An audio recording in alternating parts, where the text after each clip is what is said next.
I think these are supposed to be... Ooh, I almost dropped it. Holly. You ready? Why are they pink? This came out of a cracker from like 1952 that is decorated in our house. But why are they pink? Aren't they supposed to be red? So silly. Look at that in the light. Look at that. It is bright pink. That ain't right, people. Anyway, what do you do with pink holly? Per request of a 5-year-old? Stick it up your nose. All right. Oh, he is right. He's almost right. No. He was wrong. This is attractive.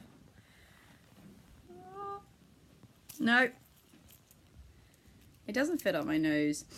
It's also got funny little grooves on it and it hurts.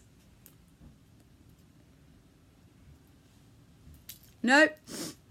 You were wrong. They don't fit up my nostrils and they're pink and they're not really looking like holly. So what do I do with them? Anybody want them? Or are they going in the bin?